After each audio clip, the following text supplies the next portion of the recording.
Film अभिनेत्री कंगना रनावत, सांसद कंगना रनौत एक प्रसिद्ध शख्सियत हैं और जितनी वे प्रसिद्ध हैं उतने ही उन पर विवाद हैं। तब क्या विवादों ने उन्हें प्रसिद्ध किया है या फिर विवादों ने उन्हें अभिनेत्री से सांसद तक की यात्रा करवाई है? और ऐसा भी लगता है कि कंगना रनौत और विवाद बिल्कुल साथ साथ चलते हैं। अभी एक और मामले में ऐसा ही कुछ देखने में आया कि उनकी मुश्किलें बढ़ सकती हैं। हाल ही में आगरा के स्पेशल एमपी एमएलए कोर्ट ने उनके खिलाफ नोटिस जारी किया है। यह नोटिस वकील रमाशंकर शर्मा द्वारा दायर याचिका के आधार पर जारी किया गया है, जिसमें कंगना पर राष्ट्रद्रोह और किसानों के अपमान का आरोप है। इसी मामले की सुनवाई विगत दिनों हुई, जिसमें कोर्ट ने कंगना से अपना पक्ष रखने के लिए उपस्थित होने का निर्देश दिया है। कंगना रनौत, जो कि आप सभी जानते ही हैं, हिमाचल प्रदेश के मंडी सीट से भाजपा सांसद भी हैं। उन्होंने किसान आंदोलन और महात्मा गांधी को लेकर कुछ विवादास्पद बयान दिए थे, यह भी आप वाकिफ ही होंगे।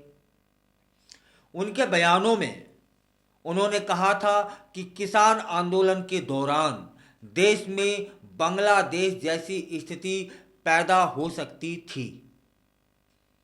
इस बयान पर जबरदस्त विवाद हुआ और राजनीतिक हलकों में हलचल मच गई थी। वकील रमाशंकर शर्मा ने कहा कि कंगना ने 27 अगस्त को दिए गए अपने बयान में किसानों को अपमानित किया और उन्हें हत्यारा और बलात्कारी तक कहा।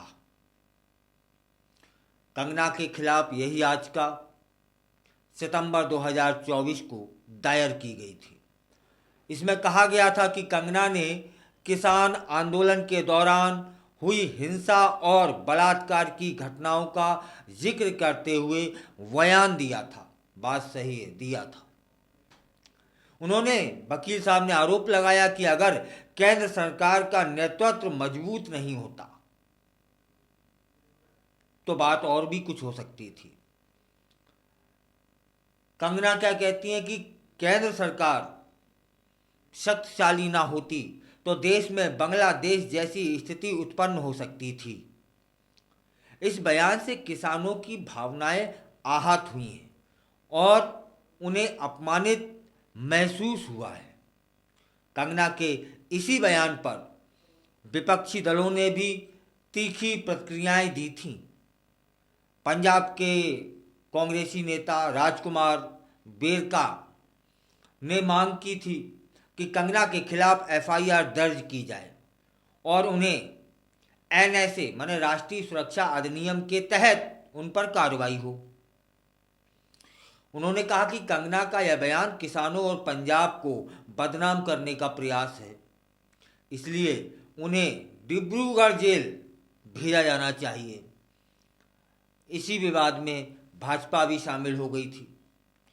पार्टी प्रवक्ता शहजाद पूनावाला ने कहा कि यह कंगना का व्यक्तिगत बयान है और इससे पार्टी का कोई लेना देना नहीं है। मतलब पार्टी छिटक कर एक तरफ हो गई थी। पूनावाला कहते हैं कि भाजपा किसान हितैषी पार्टी है और कंगना को इस तरह के विवादास्पद बयानों से बचने की जरूरत है, यह सलाह दी गई थी उस समय।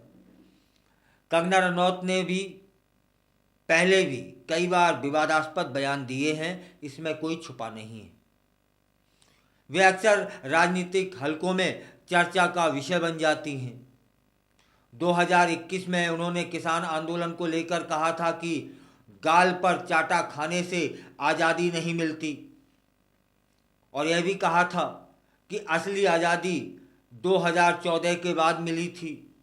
इसके अलावा उन्होंने किसान आंदोलन में खालिस्तानी आतंकवादियों की मौजूदगी का भी आरोप लगाया था, लेकिन प्रमाण नहीं दे पाई थी।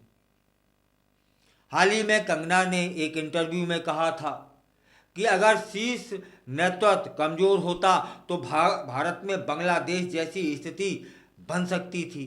उन्होंने प्रदर्शन स्थल पर हो रही हिंसा और बलात्कार की घटनाओं का जिक्र करते हुए कहा था कि यह सब कुछ एक बड़ी योजना का हिस्सा था।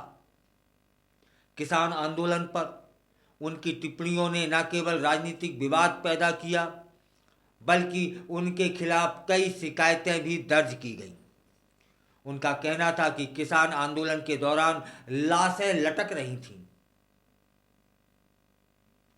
कहाँ लटक रही थी? दिखी तो नहीं। आपको दिखी हो तो बताइएगा। कहती हैं कि जो कि एक बेहद गंभीर यह आरोप था और इससे उनकी छवि पर नकारात्मक प्रभाव पड़ा, इसमें कोई दो राह नहीं है। इस पूरे मामले में अब कोर्ट ने उन्हें नोटिस जारी किया है, जिसमें उनसे जवाब मांगा गया है कि कंगना को अब कोर्ट में जाकर अपने पक्ष को स्पष्ट करना होगा।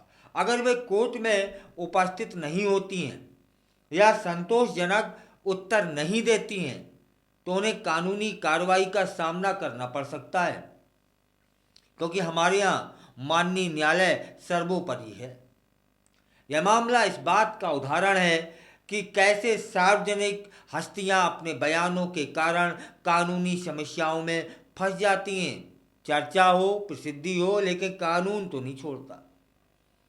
कंगना रनौत जैसे सितारे जो अक्सर अपने विचारों को खुलकर व्यक्त करते हैं, लेकिन कभी कभी यह मर्यादा भूल जाते हैं, और यह मर्यादा भूलना चर्चित भी करा देती है। शायद यही उनकी कुंडली में लिखा हो। इस प्रकार कंगना रनौत की जो मुश्किलें हैं वह बढ़ ही रही हैं, कम नहीं हो रही। हाँ, कुछ लोग तो ये भी कहते हैं कि कंगना रनौत जानबूझकर मुश्किलों को आमंत्रण देती हैं क्योंकि वो चर्चा में आए, और चर्चा में आए तो पीछे से प्रसिद्धि भी साथ साथ चले। कहते हैं ना कि साहब बदनाम होंगे तो क्या नाम ना होगा। और अब उन्हें कोर्ट में अपनी बात रखने का मौका मिला है। क्या जवाब देंगी, देखने वाली बात होगी, और क्या प्रमाण देंगी यह भी अपन सब देखेंगे कि लाशें कहाँ लटक रही थी। इस मामले से यह स्पष्ट हो गया है कि भारतीय राजनीति में बयानबाजी कितनी खतरनाक भी हो सकती है, खासकर जब बात किसानों जैसे महत्वपूर्ण मुद्दे की होती है। कंगना को अब अपनी छवि सुधारने और अपने बयानों के लिए जिम्मेदारी लेने की आवश्यकता है। वो लेंगी कि नहीं लेंगी, छवि सुधारेंगी कि नहीं सुधारेंगी, यह तो उनका नितांत अपना मामला है।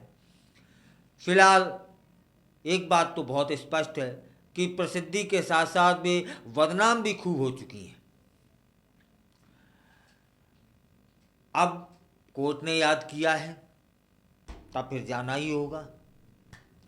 लाशें कहाँ लटकी थीं इसका सबूत देना ही होगा। आतंकवादी कहाँ थे, खालिस्तानी आतंकवादी, वह भी बताने ही होंगे। यदि नहीं बता पाती हैं तब फिर दो रास्ते होते हैं, या तो माननीय न्यायालय उन पर ट्रायल में केस को चलाते हुए सजा तक पहुंचाए, या फिर याचिकाकर्ता से वे माफ़ी मांग लें। और माफ़ी मांगती हैं तो इससे पूर्व भी देखा गया है कि कई बार वो खेद भी व्यक्त कर चुकी हैं और माफ़ी भी मांग चुकी हैं। चलिए, हमारी तो शुभकामनाएं उनके साथ हैं, लेकिन एक बात तो है कि विवाद मुश्किल का पर्यावरण, यहाँ एक गलत शब्द है, पर्यावरण नहीं, पर्यायवाची। विवाद मुश्किल की पर्यायवाची हो गई हैं कंगना रनौत। या फिर माफी मांगने की आदी हो चुकी हैं। यह क्या बात हुई कि कुछ भी बे सोचे समझे कुछ भी बोल देना, फिर बाद में माफी मांग लेना। लेकिन शब्द में तो ब्रह्मवस्था है, यह उन्हें समझना चाहिए। ठीक से शब्द बोले जाए तो ठीक से सा माहौल बनेगा, और यूं ही कुछ बोल देना तो फिर यूं ही कुछ माहौल बनेगा। और जिसका जो खामियाजा है ना, मूल रूप से भाजपा को उठाना पड़ेगा। तब फिर भाजपा के जो वरिष्ठ हैं, समिति प्रबंधन को देखने वाले लोग, उन्हें सोचना चाहिए कि इन पे अंकुश लगाएं। फिलहाल क्या होगा क्या नहीं होगा वो देखने वाली बात है। कोर्ट ने याद किया है, क्या जवाब देती हैं। आप भी नज़र रखिएगा, मैं भी नज़र रखता हूँ।